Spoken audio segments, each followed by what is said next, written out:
Hey, good evening, agents. It is Thursday night once again. It is August 28th, 2014. Welcome to episode number 18. I am your co-host, Andrew Brugge for Behind the Scanner. We've got with us a couple of friends and some people you might recognize. My first co-host for the evening is Jorge Pedreo. You might know him in-game as Triskel. He's the yin to my yang, my Latin brother. Please welcome Jorge. Hello everyone. Well, I'm so tired. It's really hot here and I was walking a lot, so sorry if I'm sweaty and everything. But it was a good Ingress day today. So, well, thank you everyone. Just a reminder that if you can't watch the show live, you can watch it unedited tomorrow or the next day or the next after that day.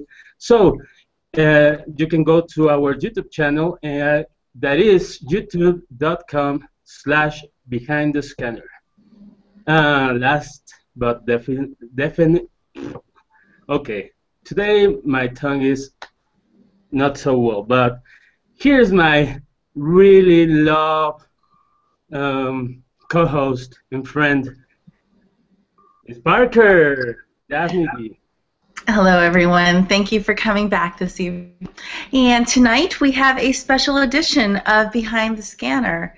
Instead of our usual format, we have the hosts of Portalside chat on with us to talk a little Ingress and life. So without further ado, please welcome Frank and Shannon Martinez. Hey guys. Hey guys. Hi. How's it going? Hello. Going well. I'm really glad to have you here. Yeah, we're really likewise. excited. This is awesome. Yeah, we're excited to be here. Thanks for having us on. Absolutely. Well, first I have to say I love the concept of Portalside chat. For those of you that do not know what it is, can you please give a little description about it? Yeah, it's basically we just like to look at some topics, whether it's a current topic or getting started.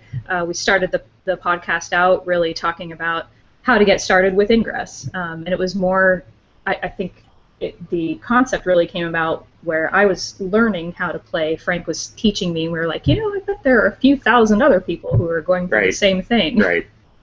And so we thought, well, everyone always talks about the Ingress lifestyle, and so we thought, it'd be really cool to do something that wasn't necessarily about the game as much as it was more about the community and the adventures that people go on and what people do for each other, right? So, I think that's something that really struck me really hard when I was playing the game, is that, wow, these people really go through great lengths, not just in the game, but for each other, which is really amazing. So we thought we should document that. The stories of learning the game, playing the game, and dominating the game, in a lot of cases. So it's just really about the people who are playing the game. Absolutely. So episode 7 just got released not too long ago, right? It was last night, actually. A few hours ago. Yeah. 12 hours ago. Less than 24 hours ago. Yeah. Can you summarize what the most recent episode is actually about? Yeah. The episode is actually, we decided to do it kind of last minute. We changed up what we were originally going to do because we both travel a lot, and Ingress has, of course, changed how we travel. right? So it's no longer just like we're gonna go somewhere and stay at a hotel and work and go to a seminar or a conference. Now it's more about what are the nearby portals? What kind of community is around there? Who can we meet up with? Right? What can we do while we're there aside from just work? How do you increase your unique portal count is always a question from Miss Parker. Exactly. So we decided to do the podcast on traveling, right? And what you should do beforehand, what to do while you're there, how to, some general safety stuff, but mostly how to have some fun.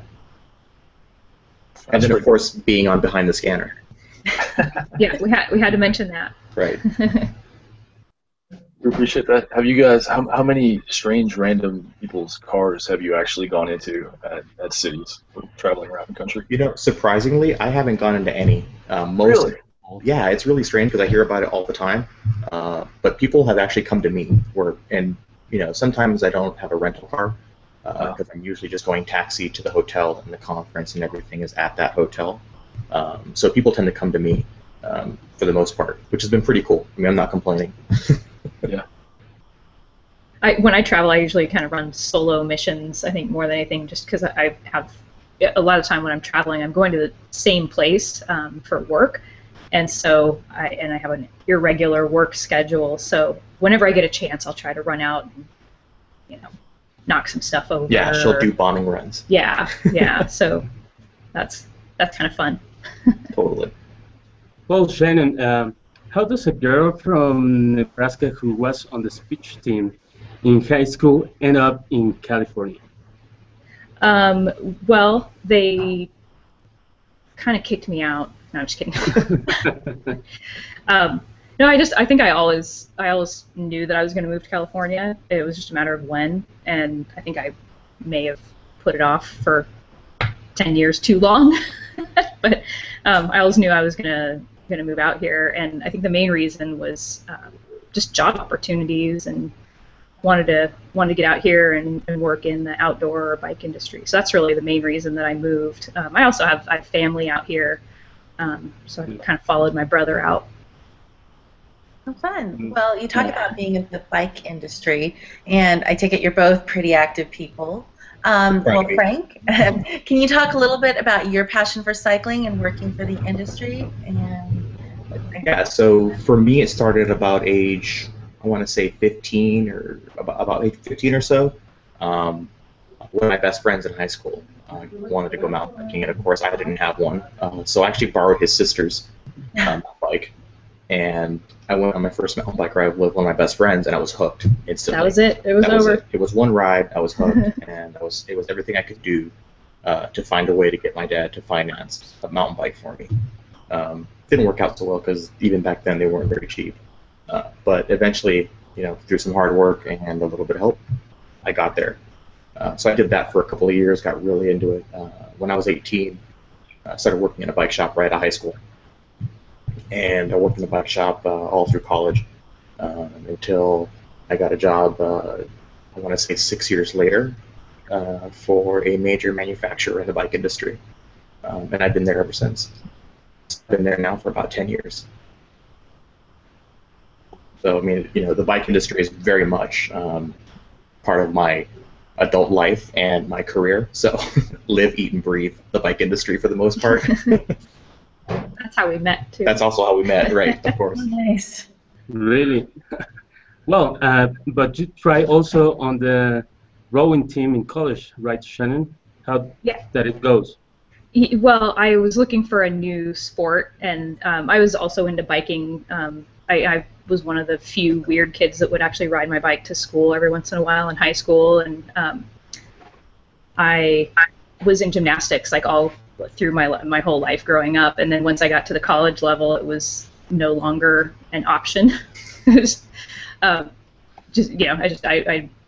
wasn't gonna be able to do gymnastics any longer, and so I needed to find something to do. And so I had seen the rowing team. It was just a club, and heard about it, thought it was a cool sport, and ended up as a freshman as a coxswain instead of a rower because I'm like 5'0", and so I'm in the bow seat, which is like at the front end of the boat, and the gal in the who was our stroker in an 8-person boat, and she was like 6.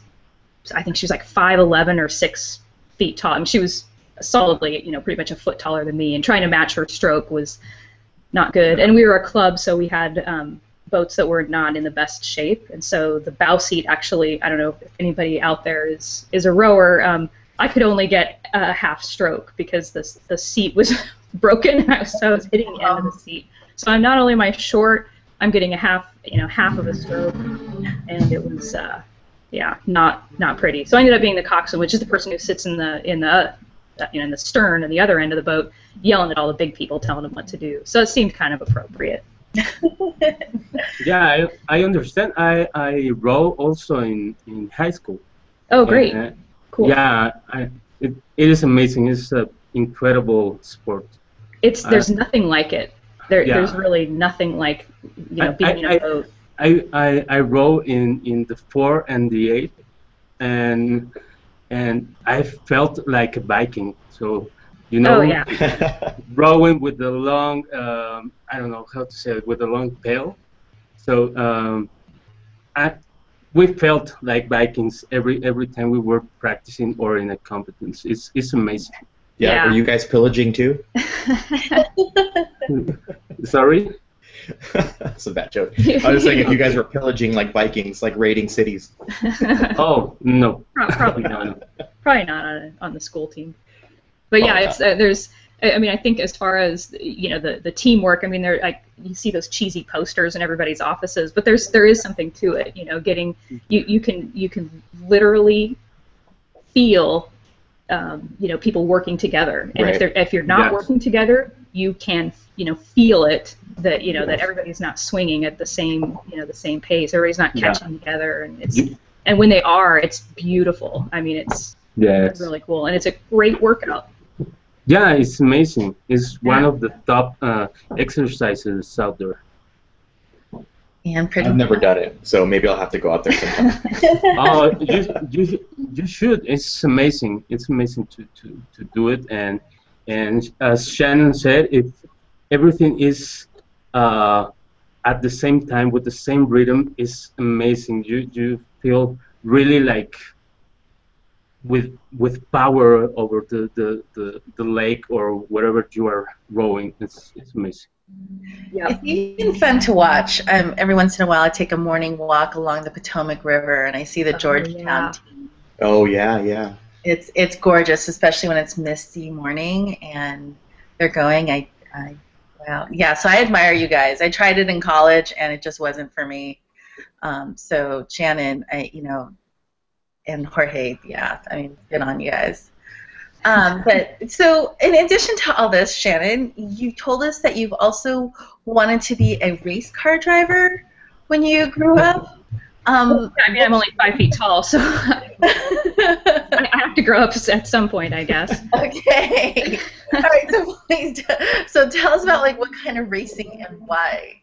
That's always. I don't know. It's always been a dream of mine. I don't know if it'll ever actually happen. I think my favorite is just the rally racing because you have to be able to master every surface. You have to be able to drive on tarmac and gravel and dirt and snow and ice and sand and everything, and it's just pretty dang cool.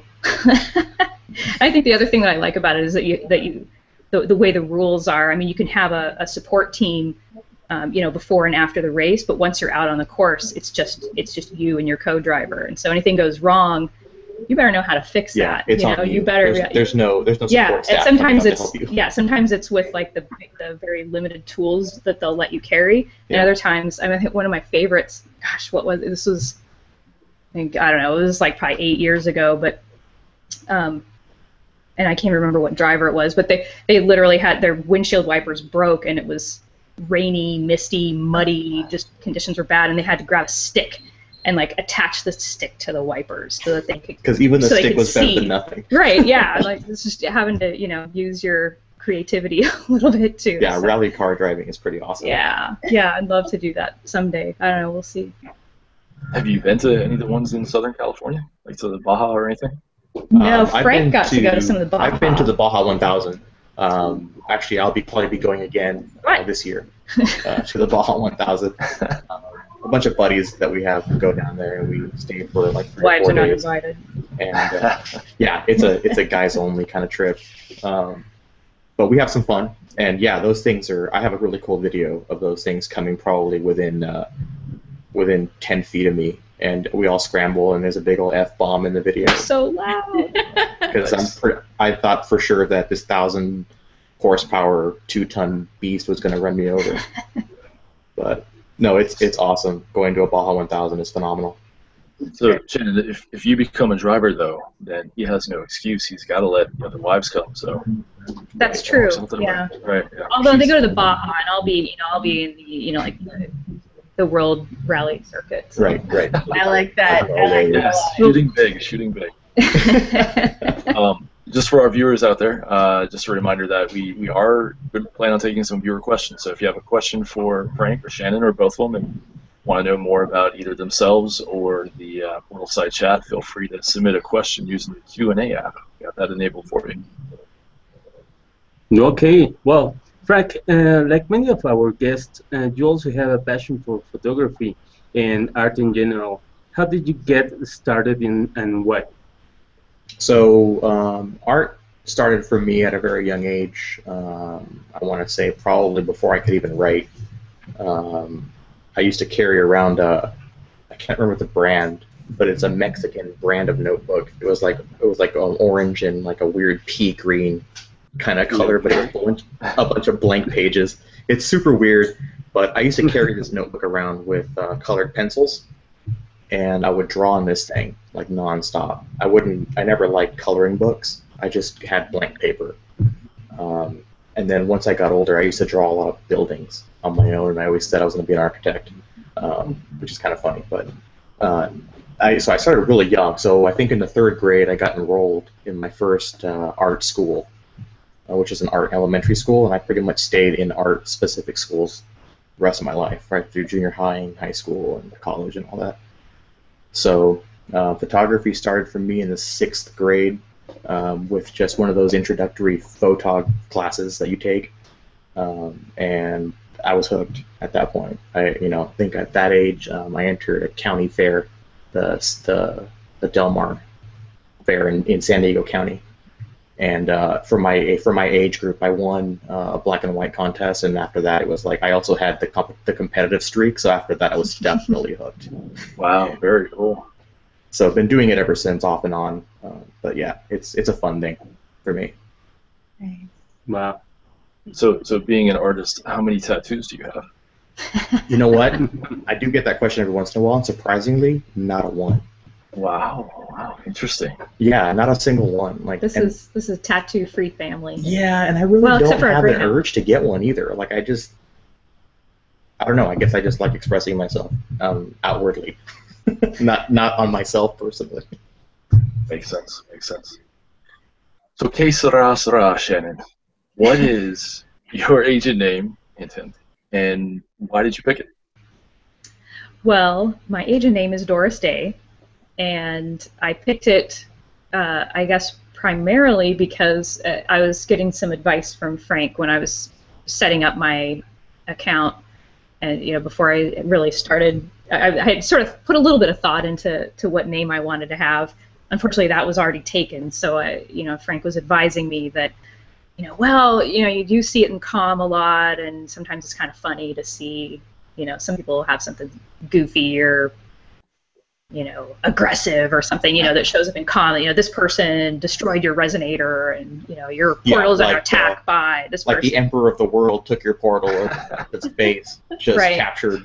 Right. Something. And so I was like, well, okay, so I want it to be something really cute and, therefore somewhat ironic. And so I was like, well, who would that be? So Doris Day just kind of popped into my mind. And Doris Day wasn't taken. So that was me. That was Doris Day. Yeah. And I love Doris Day. Who doesn't love Doris Day? Yeah. Kind of hard. Well, yeah. I'm so sorry, Andrew, but the outline said that you were going to sing that song. You don't want me to sing that song. I'll take my shirt off again before I sing that song. Oh, no, please. Not again. Not again. I'm going to go ahead and vote that we just move on to the next question. That works. Please, let's do that. Yeah, keep your shirts on now, guys. Well, for those that you don't know, there's a whole series of anomaly that were called for based on Frank's codename. You must feel really special, really special. What is the origin of your agent name, Helios Red? Well, actually, I've always had this kind of same thing, right, along the lines of this weird obsession with Latin-based words, or actually originally Latin words, and then I guess it kind of started with the, kind of wanting to trace back just etymology in general. But so a lot of whenever I did pick a gamer name for other games, it tended to be Latin. So I didn't want to use a Latin version of Red because I just didn't like the way it had a ring to it. But Helios I did like, so nothing really crazy to it. I just wanted something that was along the lines of like Red Sun or Red Sky, depending on the context. So that's kind of how it came about. But yeah, having the anomaly named Helios, huge responsibility. What can I say? I had to really kind of bear that weight on my shoulders and represent. I have to obviously go to anomalies now, so. It's like the number 8 baby name now. Yeah, it's skyrocketed. It's kind of amazing. Why the red my name on them? Why the red zone? Are you from Krypton? Frank is secretly Superman. Yeah, exactly. Guys, come on. I mean, we talked about this. Can't let all the cats out of the we were bag. like, that was one of those no. We did have Godzilla on earlier. So yeah, Godzilla and now Superman. I'm okay with that. Yeah, Superman's Latin, and you guys knew that.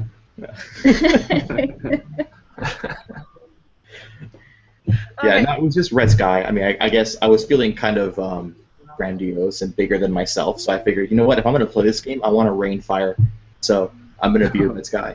You're listening to things. That's pretty cool. Cool. So you didn't want to be Fred Astaire or anything like that. No, I didn't want to dance my way from one portal to the next. Gotcha. Good exercise, though. Although, I mean, yeah, it would be good exercise, and it That would be kind of fun to just kind of float along. You know what? I think that's a whole. You've got what, Zumba and like jazzercise, which is probably from the '80s. I'm showing my age, but we could do a whole like dancing from portal to portal exercise thing. Oh, we could prancercise. Prancercise lady. There you go. Yeah, I like Yeah, this. we could prancercise from portal to portal if you guys want after the show. Or it could be ingressercise. Ingressor-size. There we go. Yeah, if you just stare at your phone like. Yeah, I was gonna say that's this. Right. Yeah. Well, you kind of get do that a really good neck cramp. Yeah. when the sun is actually behind you and shining on your screen. You kind of do that little dance where you're trying to figure out how to turn. So Oh my Right. god. So guilty. So guilty of that. Oh, the glare. Yeah, people must think I'm an idiot that don't know that I'm playing Ingress. I think you're being antisocial. I get that a lot. Yeah, exactly. Why won't they look at me? I'm not here.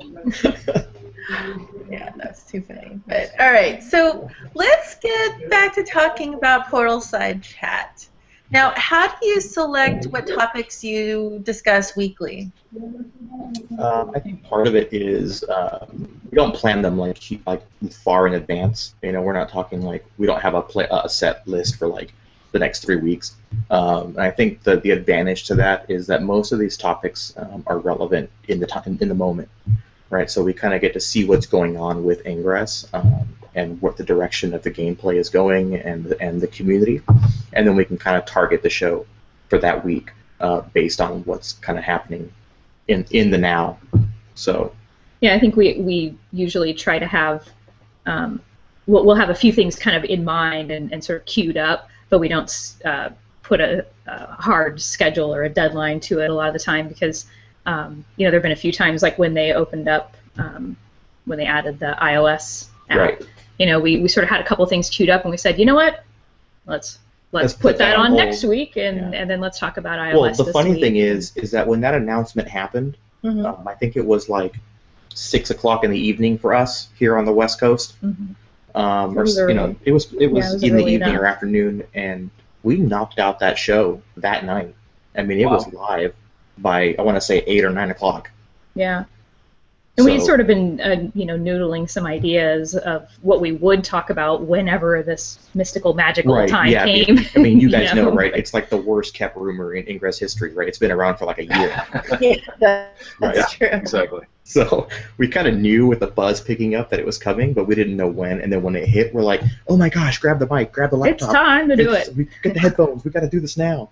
Yeah. It was like a fire drill. It was kind of funny. But most of the time, it's a lot of it is just inspired by things that have either happened to us or that we've heard about. When we do the interviews, it's someone that we've been in communication with and learning a little bit about what their operation and what their story is. And so far it's worked out pretty well. Yeah. And we plan out ahead of time. We'll kind of map out just with an outline of what we want to talk about, but we're a little better at it now. We're a lot better at it now. The first couple times it's smoother than it was day one, that's for sure. Yeah, we'd start talking and then we'd sort of agree on a direction, and then all of a sudden one of us would just say something, and like, where did that come from? that never happens here. I'm you're sure. always on point. Nobody ever goes off topic. No. But I have to admit, I think the format of what you guys do is brilliant, and everything does actually sound very, very smooth. So I gotta ask, how long does it take to actually record an episode? How much post-processing editing do you do? Do you guys do it all in one take? Or? It depends. I think if it's a show where, if it's a podcast where we have multiple topics, usually we'll do one topic, and it's usually in one take, and then we'll just edit things out. And like every once in a while, we'll say something wrong, you get tongue twisted. All right, hold on, start over. Right. But most of the time, it's just getting rid of the Yeah, I'll listen to the podcast and I'll start cutting out all the ums. But I mean, I think for the most part now, the last two podcasts that we did, I think we did them both in total between recording and editing.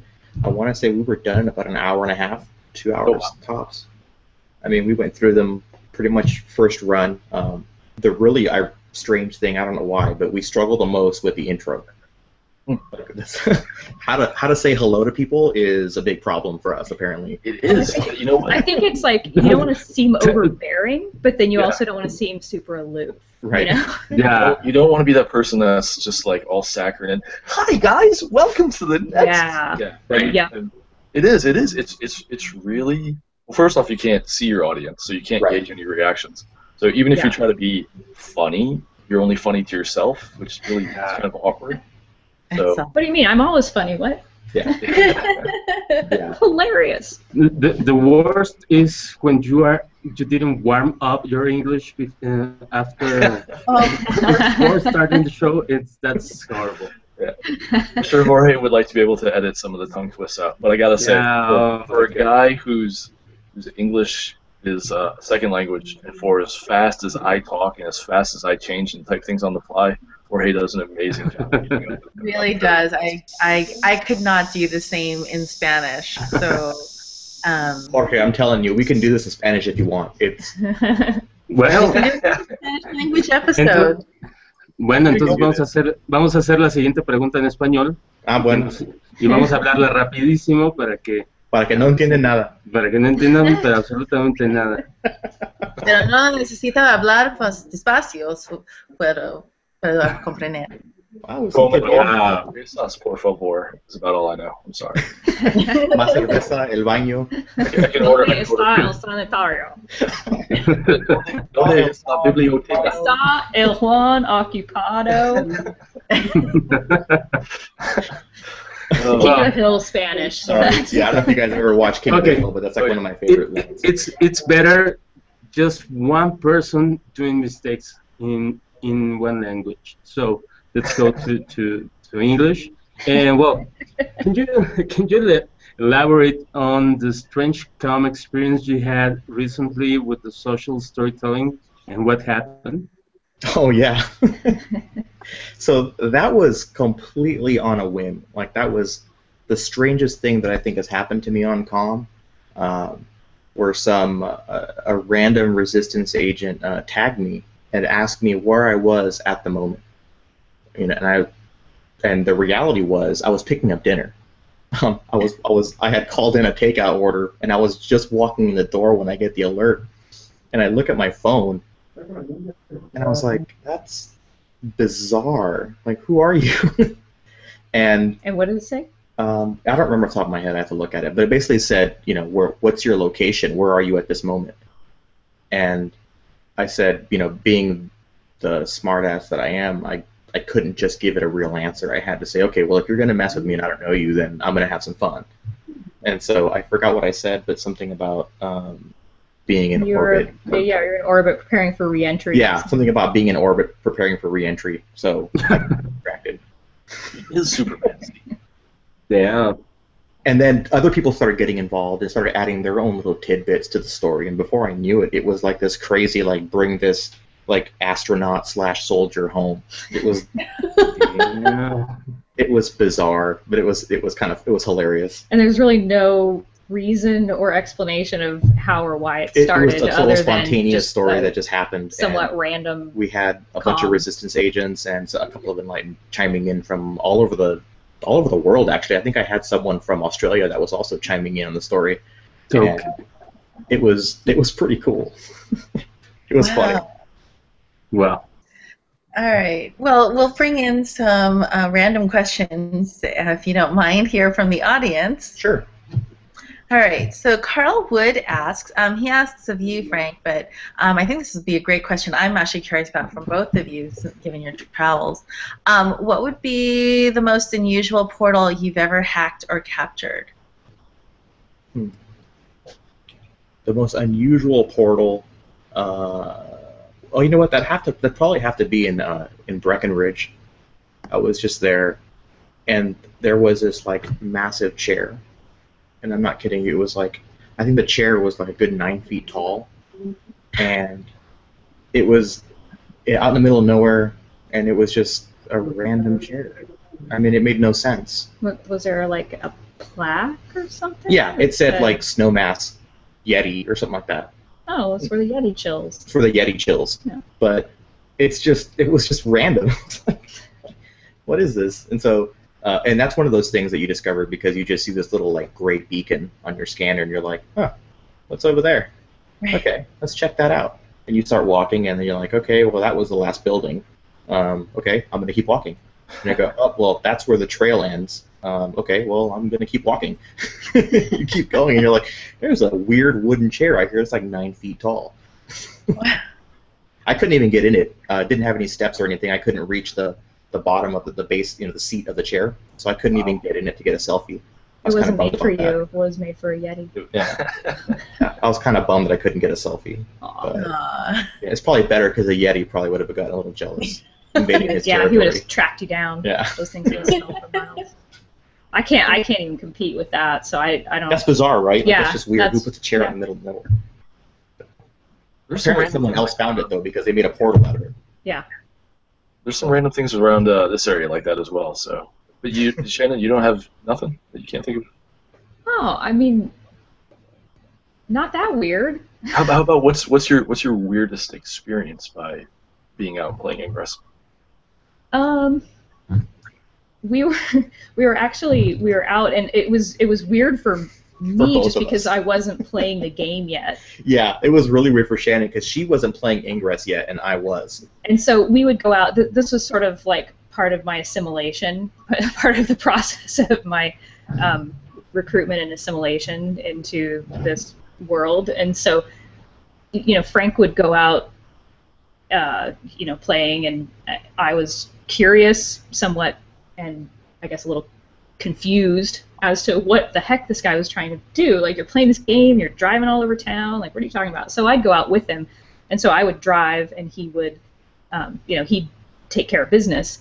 And so there are a couple times that, we'd be parked somewhere, and, I'm looking around like, okay, I think that's a cop. Like, is this going to get weird? Like, is that, we're parked in this church parking lot, and there's nothing going on at the church, So the weirdest situation, I think, with that was we were at a park, yeah, and another player came out and was literally, like, running toward our vehicle, and I was like, is this okay? Like, keep in mind, it was like, I want to say it was like 8 o'clock at night in the winter, so it was dark. Yeah, it was probably 8:30, 9 o'clock. It was kind of there was a knoll, like this grassy knoll, and so he was coming up over the hill, and he was wearing what at the moment I later met the agent, and he said he wasn't, but at the moment it looked like he was wearing his boxers and a t-shirt, and he was waving his phone, his scanner, over his head while he was running towards us. And it was. I mean, like I'm not like an easily flustered or frightened person, but it was like so bizarre. I was like, what is happening right now? And then I was just like, does this person need help? Is this guy okay? And then the way he was running, I was like, do we need to go? Like, I don't know what's going on. And so, you know, if I had probably if I had been playing the game myself, you know, I might have had a little bit of a different take. No, on I thought it was kind of odd because he was running like straight at us at full speed, like phone waving over his head, and I was like, I mean, my God, go! We both since then met him, and he's a super nice guy, and super nice you guy. know, not creepy in that way at all, you know, but like you see somebody running at you and like and you're like, oh my God. Yeah. So yeah, that was different. Yeah, that's Interesting. All right, so maybe a less thought-provoking question, but so what made you guys decide to choose Resistance? Because it's the better side. I believe we were asking the guest the question. Oh, sorry. Well, I can't speak for Shannon because I'm sure she picked it because I was Resistance first, and our marriage would pretty much hinge on that decision. This is would not be a house divided, that we have to share. Right, but everything. I always say that I chose Resistance because I listened to way too much Rage Against the Machine growing up. And so I said, you know, if I was going to do anything, I was going to fight the power. So you know. I think as he was choosing sides, you know, he was telling me about the game little bits and pieces, right. And then after he chose the Resistance, and then he was telling me about the story, and then I read up a little bit before I started, and I think maybe that's why we're such a good match, is that I actually felt like, I mean, if I wouldn't have felt like I wanted to be on the Resistance, I would have chosen. I mean, you know, that I can be stubborn. She's definitely independent. Yeah, that way. I'm an independent. I think we both are. I kind of have this. Don't, you know, I won't do what you tell me kind of thing. So for one of you, it was the storyline. For the other, it was Zach De La Rocha. Damn him. It was just pure rebellion. It was like, I'm going to resist, and I don't care what it is. Right. Like, I'm not going to do what you tell me. Right. It doesn't matter. I'm not going to eat your vegetables. Leave me alone. So let me pepper you guys with a couple of questions, rapid fire. Like, they're all related though, so they'll be pretty easy to follow. Okay. So, how did you first hear about the game? When did you start playing? And I guess we know who started first, so you don't have to worry about that question. I heard about it on TechBlog a long time ago when it was still in beta. I had to submit an email, I think, to get a code to play. So I wasn't like the super early players that had to do some crazy artwork or something to get a beta code. But I got an email. I think I got in within like 2 weeks, and I started playing. And then after that, after it went public, Shannon decided she wanted to start playing too, since she was tired of me doing the 3-hour milk run. Well, yeah, so I heard about the game when Frank first got this email, and I remember he was pretty excited. He came, he was like, "Oh, remember that game I told you? Like you'd seen the article, and you told me, like you just kind of mentioned in passing. Have you heard about this?" Of course not. Yeah, it just seemed really interesting, just from a social perspective. I mean, I'm not a gamer, but I played Xbox here and there, but I've never done anything like this, and it was pretty. It was pretty cool. And so he told me a little bit about it, and you know I would get little bits and pieces, but I held out for quite some time. Yeah, I think you started playing in September. I'm gonna say it was before the holidays. It was before Halloween. Oh yeah, I think it'll be a year in like 2-3 weeks probably. Yeah, and so I would drive around with him sometimes. Like we'd just. I found out that he was always going to parks, and so I was like, perfect, you can go do your weird game thing, and the dog and I will go walk around the park, and It's perfect, everybody wins, you know, and we still are spending time as a pack. So the dog was happy, I was happy, and then every once in a while Frank would say, it'd sure be a lot easier for me to take this down if I had someone helping me.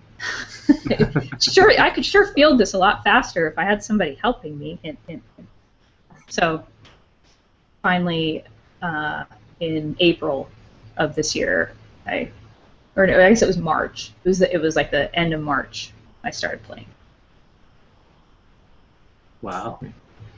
Well, Yeah, I'm assuming that you had the opportunity to play at least in one of the anomalies there in California. What are your thoughts on anomalies in terms of gameplay and the social aspect? Well, I've had the pleasure of playing in two. I played the one in Los Angeles, the Recursion anomaly, and then recently we played the one in San Diego, the Helios anomaly. So, for me, it's the first one I was hooked. It was really crazy, but I think it might be better to get a perspective of someone who just had their first experience, because if it's going to be fresh, it's going to come from Shannon.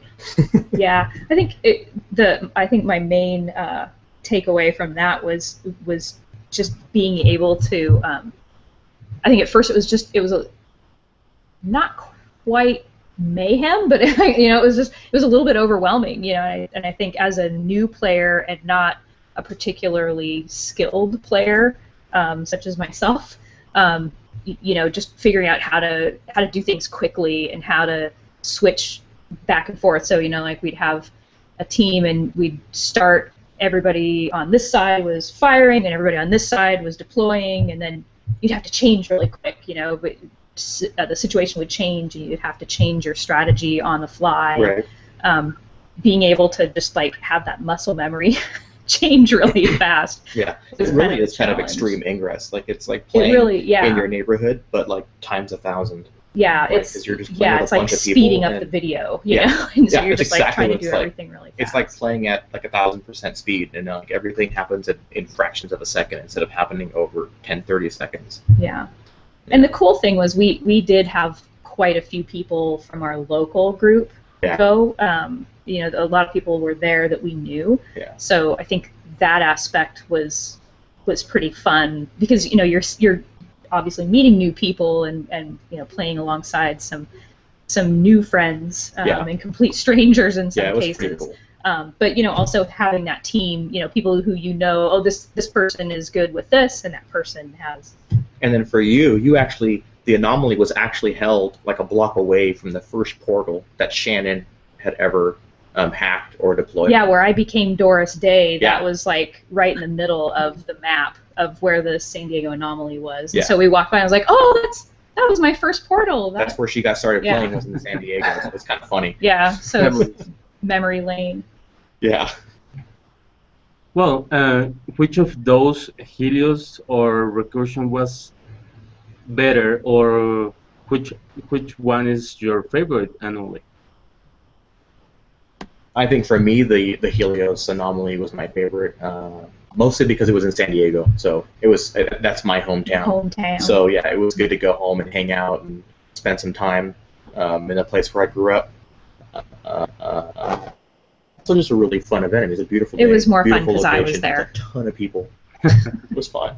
Comic-Con was going on, so that made it really interesting for people watching. Yeah, for sure. Yeah. Yeah, I mean, that was... I mean, don't get me wrong, LA is really good people watching too, and you think it was Comic-Con any day of the week. So... Nice. All right. You guys were downtown, right, for the Recursion? Yeah. Okay. Great. Well, this is something we haven't done in a long while, so would you be up for some word association? Sure. Yeah, as long as you promise to not judge. No, just analyze. Yeah, my answers may not be normal, and please don't submit them to a medical doctor. If I say cookies after everything, then we know what I'm thinking about. All right, we're going to begin with you, Shannon, and say the first thing that comes to your mind. Okay. Jarvis. Virus. Ada. Jarvis. Ingress. Players. Level 16. Never. I'm level 8. I'm never going to get there. Never. Black seer badge. It's kind of the same thing. Never. I'm hopeful. Let's say hope. Yeah, that one at least you have a shot right. Good. I like that. All right. Cake. Cookies. Resistance. The best. That's And 2 light. words, sorry. Okay. Okay. And thank you. We are done for the evening. Thank you very much. Wrapping up now, thanks. All right, one more though. Portal decay. Fast. Yeah, can't agree with that. Yep. All right, Frank, you ready? Yeah. Okay, Frank. That was my Scarface impression. Wasn't really. Hold on, let me loosen up my mental muscles here. All right. Gum Well, gum. you couldn't do worse. You couldn't. I mean, yeah. I set you up pretty good. You did. You did I fine. think you did. You passed. You passed. Don't worry. Okay, good. We're just gonna send these to Dr. Oliver Litton Wolf. That's it. Yes. Exactly. We're gonna visit with a man in black suits pretty soon. Okay. All right, Frank. Here we go. You ready? All right. Yep. Devra. Uptight. Oh, did I just say that? Sorry. Guardian. Fight Club. No.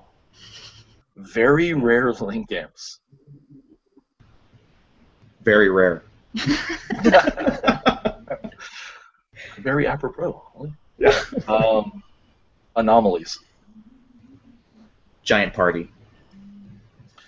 We'll accept the multiple words on that one, yes. Oh, okay. Sorry. Well, we should do one more. It's okay. It's such a big party, it's one word. Yeah, it's giant party hyphenated. There you go. Artifacts. No sleep. You like 2 words. Sorry. It's okay. It's okay. Caffeine would also have been acceptable. Yeah, there you go. Level 8. Reminiscent. Oh, yes. Good one. It was easy times back then. Life was less complicated as a level 8. Maybe that's why I'm staying level 8. That's probably a good plan. Yeah. Yeah. Keep it simple. Ultra Strikes. Nuclear. Ooh. Field art. Not enough. I agree, actually. Yeah. Yeah. All right, and the last one is bacon. I think all my answers were 2 words. Oh, wait, that should say there's something in one of more. itself. He had one more. Was there? Oh, yeah. Bacon. Oh, always. Oh, We slipped in cake for Shannon. We had to do yes. There you go. Yeah, Yeah. I gotta keep it. Yeah, you could put bacon, and bacon I think is the only food that you could put in literally anything. It could go Yeah. breakfast, dinner, dessert. It could go. Actually, I've got bacon candy mints that I bought for Joe Philly from Baltimore. They came in too late, so I've been snacking on those. They're actually really good. Yeah, I mean, Great. bacon chocolate, bacon. I think we've had a bacon milkshake recently. It was pretty good. Wow. wow. Well, guys, now we're going to get to the Rorschach test. So we're going to see some ink on a paper, and you have to no. Well, with all your experience in doing the show and leading missions and going to anomalies, have you discovered something about yourselves that when you during your Ingress playing? You want to go first? Sure. Yeah. I guess it's for me. It's more of a reminder of how I think or how I operate, and I think it's a little bit of a reminder of like when you're in school and you are part of a team or you're part of a group project or something, and that you just sort of sometimes gravitate toward a certain position. And so I think I've always been a pretty a really good team player and willing to do whatever it takes to support the effort. But I think it's also I guess in the game I'm not as quick to grab a leadership role, and I think it's mostly because Frank is usually more knowledgeable and he's more connected, and so I think that's probably the one thing that's different about me, and that I've discovered that it's okay to just kind of go with the flow and run along with whatever people need me to do. I'm happy to do. If somebody wants me to go knock something down or build something up, or just go and be part of a farm, building a farm, or it's so I guess I don't feel like there's I'm probably more mellow playing the game than I might be in other situations, but it's pretty fun to be able to just be part of that team, and where our team seems to be constantly growing too. So I think that's kind of a good. Yeah, that's pretty cool. Yeah, I mean, I think that's one of the things that I actually work from home, and so it gets me out of the house. Yeah, and it gets does. me away from my desk, and so I think that's one of the things that I appreciate most about the game. Is just those new friendships and a reason to get out and do something. Yeah. I think for me, I realized that I can get entirely way too OCD. What? about this game. I tend to get a little too. It's kind of like chess for me sometimes. Like I'll kind of think, I'll take what has happened thus far, and then I'll compare that to like maybe 5, 6, 7 steps ahead, and I'm always kind of looking down the road. And sometimes that kind of gets the better of me. Sometimes I get kind of caught up in that, and I end up really overthinking a simple deploy. When I think about what I'm going to do, what the next move's going to be, I can get a little OCD with the strategy. So that's definitely something that.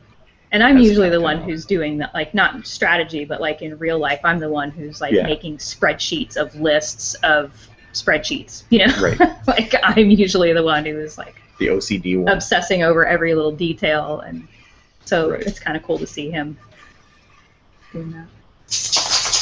And that's our dog. Okay. That's Alec. He's a greyhound. Nice. Welcome, Alec. Yeah. What level is Alec?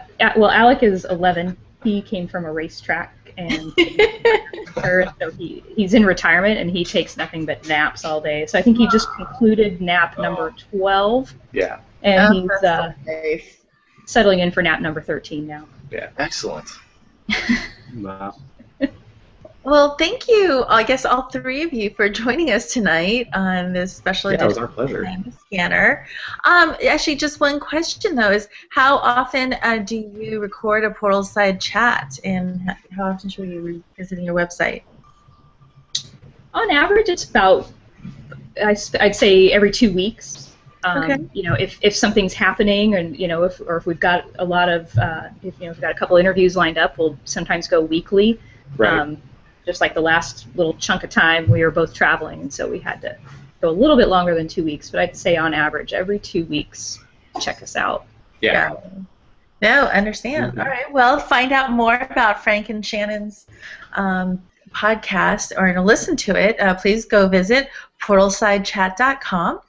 And again, that's portalsidechat.com.